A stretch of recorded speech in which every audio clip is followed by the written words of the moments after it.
Hi అండి, welcome to Siri home. ఈరోజు చూడగానే ఎంతో అట్రాక్టివ్గా చూడగానే తినాలనిపించే స్వీట్ చేయబోతున్నానండి. అదే బాంబే కరాచీ హల్వా. చాలా ఈజీ అండి. బయట కొనాలంటే కొంచెం కాస్ట్ ఎక్కువగానే ఉంటుంది. మనం ఇంట్లో ఈజీగా చేసేసుకోవచ్చు. జస్ట్ 3 ఇంగ్రీడియంట్స్ సరిపోతాయండి. 1 cup cornflour, 1 cup sugar, 1/2 cup నెయ్యి. ఇప్పుడు మనం కార్న్ఫ్లోర్ని వేరొక బౌల్లోకి తీసుకోవాలి. ఇప్పుడు ఏ కప్పుతో కార్న్ఫ్లోర్ తీసుకున్నామో అదే కప్పుతో వాటర్ తీసుకొని కార్న్ఫ్లోర్లో వేసుకోవాలండి. మనం వాటర్ వేయగానే కొంచెం గట్టిగా అయిపోతుంది కాబట్టి స్లోగా మొత్తం పాల్లాగా కలిపేసుకోవాలండి.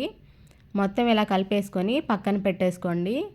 ఇప్పుడు స్టవ్ ఆన్ చేసుకొని ఒక కడాయి పెట్టుకొని దానిలో షుగర్ వేసుకోవాలి. మనం షుగర్ తీసుకున్న కప్పుతోనే వాటర్ తీసుకొని వేసుకోవాలి. ఇప్పుడు షుగర్ మొత్తం మెల్ట్ అయ్యే వరకు మనం కలుపుకుంటూ ఉండాలండి. పాకం రావాల్సిన అవసరం లేదు. షుగర్ మొత్తం ఇలా మెల్ట్ అయితే సరిపోతుందండి. చూడండి, షుగర్ మొత్తం మెల్ట్ అయిపోవచ్చింది కదా.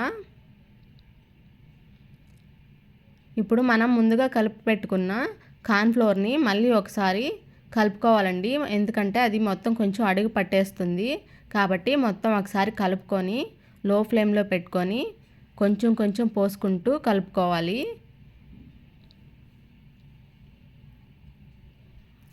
మన ప్రాసెస్ అంతా దీంట్లో కలపటంలోనే ఉంటుందండి. ఎందుకంటే ఇక్కడ ఫ్లేమ్ ఎక్కడొస్తుందో అక్కడ ఉండలు స్టార్ట్ అయిపోతాయి కాబట్టి మనకి ఈవెన్గా రావాలంటే మొత్తం ఇలా కలుపుకుంటూ ఉండాలండి, లంప్స్ లేకుండా.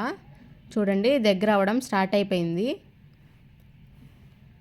ఇలా కలుపుతూ ఉంటే థిక్ అయిపోతుందండి. చూడండి, మొత్తం ఇలా థిక్ అయిపోయింది. లంప్స్ లేకుండా చూసుకోండి. ఇప్పుడు మనం ఫుడ్ కలర్ యాడ్ చేసుకుందాం.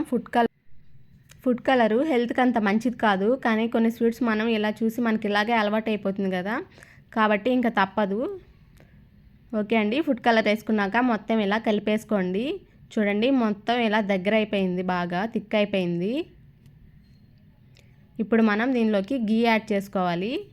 గీ యాడ్ చేసుకున్నాక మనం మొత్తం ఇలా కలుపుతూ ఉంటే పీల్ చేసుకుంటూ ఉంటుందండి.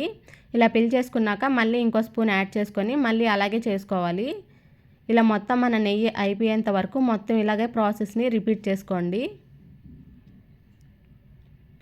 చూడండి, నెయ్యి అంతా వేసేసి ఇలా కలిపేస్తే ఇంకా బాండలకి అంటుకోకుండా మొత్తం ఇలా వచ్చేస్తూ ఉంటుంది. చూడండి, మనం వేసిన నెయ్యి అంతా మొత్తం అబ్జర్వ్ చేసుకొని మళ్ళీ కొంచెం ఇలా రిలీజ్ చేస్తూ ఉంటుంది. ఇప్పుడు మనం డ్రై ఫ్రూట్స్ వేసుకుందాము. డ్రై ఫ్రూట్స్ వచ్చి నేను water melon seeds, cashew nuts, ఇంకా బాదం తీసుకున్నానండి. అన్నీ వేసేసుకొని ఇలా కలిపేసుకున్నారంటే మొత్తం ఇంకా కడాయికి ఏమీ అంటుకోకుండా వచ్చేస్తూ ఉంటుంది. ఇలా వచ్చిందంటే మనకి ఇంకా స్వీట్ రెడీ అయిపోయినట్టేనండి. ఇలా మొత్తం కలిపేసుకొని నీట్గా ఇంకా స్టవ్ ఆఫ్ చేసేసుకుందాము. ఇంకా మనం వేరొక బౌల్లోకి ట్రాన్స్ఫర్ చేసుకోవాలి. దీనికి గీ రాయాల్సిన అవసరం లేదండి, ఎందుకంటే ఆల్రెడీ స్వీట్లోనే గీ ఉంటుంది కదా, కాబట్టి అసలు ఏమీ అంటుకోదు. కాబట్టి మొత్తం ఇలా వేసేసుకొని మొత్తం ఇలా గట్టిగా కొంచెం నీట్గా స్ప్రెడ్ చేసేసుకోవాలి ఈవెన్గా. ఇలా స్ప్రెడ్ చేసేసుకొని ఒక 1/2 అవర్ పాటు పక్కన పెట్టేసుకోండి. చూడండి, చల్లారిపోయింది బాగా ఒక 1/2 అవర్లో. ఇప్పుడు మొత్తం సైడ్స్ కట్ చేసేసుకొని వేరొక ప్లేట్లోకి తీసేసుకుందాం. చాలా ఈజీగా వచ్చేస్తుందండి, ఏమీ అసలు అంటుకోదు. చాలా సింపుల్గా చేసేసుకోవచ్చండి, తప్పకుండా ట్రై చేయండి. చూడండి ఎంత బాగా వచ్చిందో కదా. ఇప్పుడు మనం గార్నిష్ కోసం పైన డ్రై ఫ్రూట్స్ వేసుకోండి. డ్రై ఫ్రూట్స్ వేసేసుకొని మనం ఈవెన్గా కట్ చేసేసుకొని పీసెస్ తీసుకొని సర్వ్ చేసుకోవడమే అండి.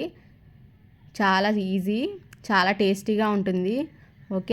ఓకే అండి, ఈ రెసిపీ మీకు ఎలా అనిపించిందో ప్లీజ్ కామెంట్ చేయండి. అలాగే లైక్, షేర్, కామెంట్ చేసి సబ్స్క్రైబ్ చేయండి. సబ్స్క్రైబ్ చేయడం మాత్రం మర్చిపోవద్దు friends, please. Thanks for watching.